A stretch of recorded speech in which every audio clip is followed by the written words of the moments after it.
O Ministério Público Federal recorreu da decisão que trancou a ação penal contra o Major Curió. O MPF sustenta que a lei da anistia não se aplica ao caso do ex-militar acusado de tortura durante o período da ditadura militar. Nessa ação, Curió é acusado de sequestrar e manter em cárcere privado 5 militantes que participavam da guerrilha do Araguaia. Até hoje, eles estão desaparecidos. A guerrilha do Araguaia foi um movimento que surgiu na década de 70 em oposição à ditadura. Jovens comunistas se instalaram na região amazônica brasileira, ao longo do rio Araguaia, para organizar uma revolução socialista. Dezenas de militantes que participaram da guerrilha estão desaparecidos até hoje. Seu Jarbas Marques lembra bem dessa época.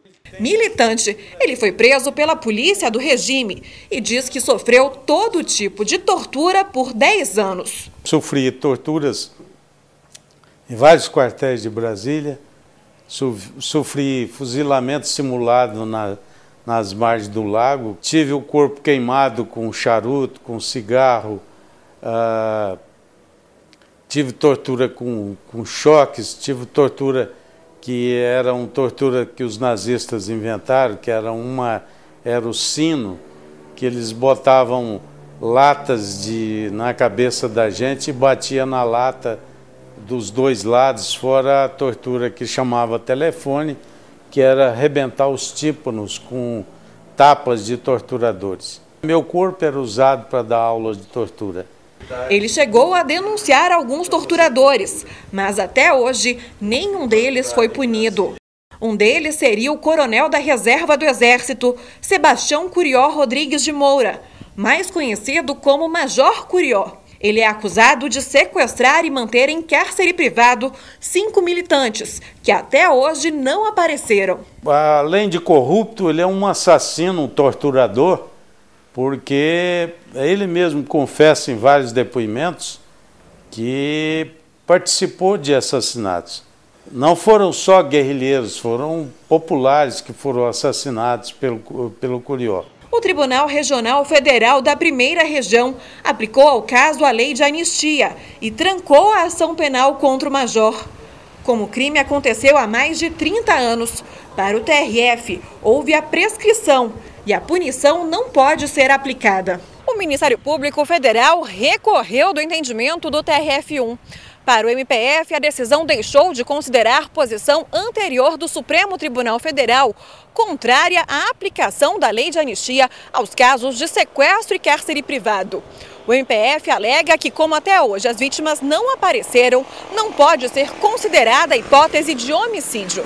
Foi um desaparecimento, as pessoas foram subtraídas, sequestradas. O nosso ordenamento jurídico criminal prevê o crime de sequestro e cárcere privado, que enquanto não se aparecer a vítima ou não se comprovar o homicídio, é de natureza permanente. Portanto, enquanto não aparecer a pessoa, não pode se correr o prazo prescricional. O MPF alega ainda que, mesmo que haja compatibilidade da lei de anistia com a Constituição, não foi considerada no julgamento a Convenção Americana sobre Direitos Humanos, da qual o Brasil é signatário e que estabelece a obrigação de investigar fatos relacionados à guerrilha do Araguaia. Houve um julgamento, do chamado caso Gomes Lund, e no item 9 desse julgamento, a Corte Interamericana determinou ao Brasil e aos demais países que processem na esfera criminal os responsáveis pela guerrilha do Araguaia. Então, portanto, não se aplica no caso específico por essa questão de uma outra lei ordinária posterior à própria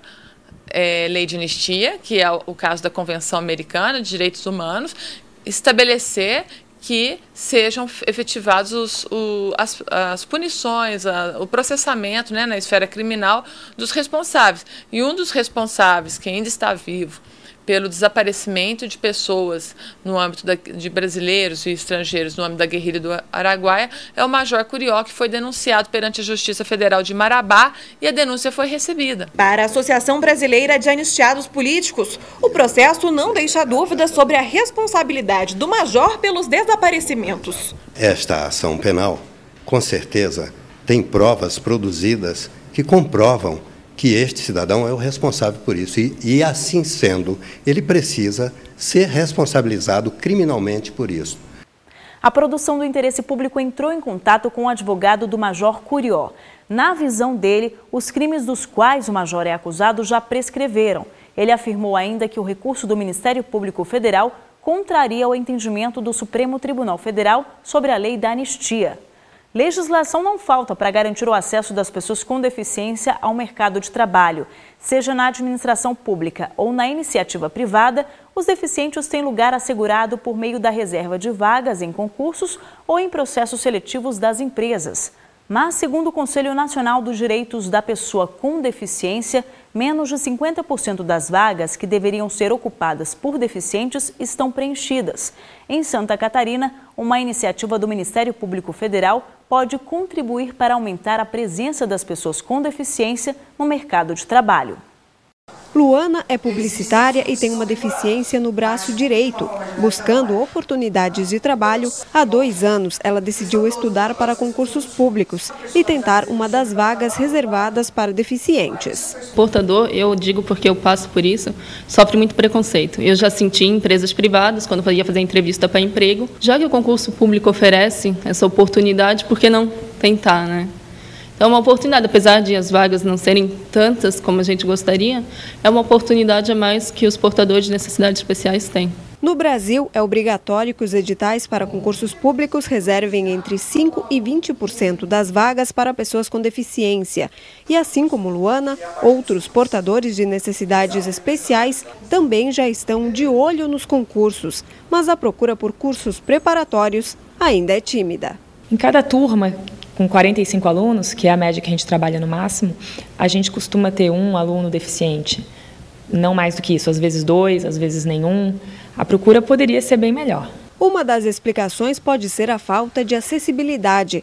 Na avaliação da Associação Florianopolitana de Deficientes Físicos, a reserva de vagas é respeitada em concursos públicos, mas nem todo mundo consegue concorrer a um posto de trabalho. São suficientes para a pessoa com deficiência física, mas para outras deficiências, como deficiência auditiva, deficiência visual, tem muita falta de acessibilidade. Então, dificulta bastante o ingresso das pessoas para as vagas que estão sendo disponíveis, né? E enquanto a vez de Luana e de tantos outros não chega, tem gente trabalhando para garantir mais oportunidades. O Ministério Público Federal ajuizou uma ação civil pública que defende os interesses de quem tem deficiência física. Regras para a contratação de deficientes físicos já existem em concursos públicos e na iniciativa privada. O que o Ministério Público Federal quer com essa ação é garantir oportunidades a essas pessoas em processos seletivos simplificados. É o caso de contratações temporárias, que acontecem no Executivo, Legislativo e Judiciário,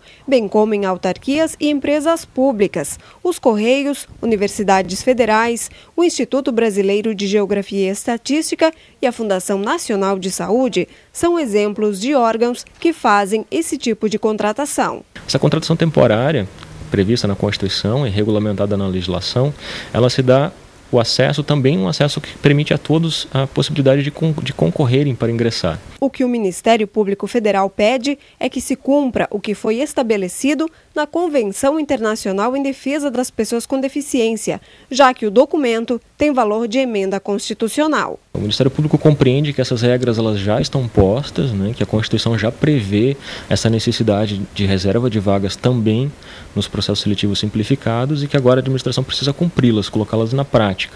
E entender que as regras que já existem no que diz respeito ao concurso público, ou seja, que reserva vagas em favor das pessoas com deficiência de no mínimo 5%, no máximo 20%, também para os processos seletivos simplificados. O intuito é buscar esse conserto, né, essa adequação de procedimento no âmbito nacional. A ação prevê multa diária no valor de R$10 mil no caso de descumprimento por parte dos órgãos públicos federais. Só que para a medida começar a valer, ainda precisa ser analisada pela Justiça Federal.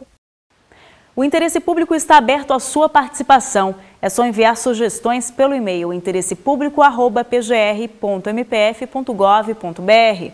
Para rever alguma reportagem, acesse o site www.mpf.mp.br. O programa também pode ser visto no YouTube, no endereço www.youtube.com/tvmpf. E a gente fica por aqui, obrigada pela companhia. A gente volta a se encontrar na próxima semana. Até lá!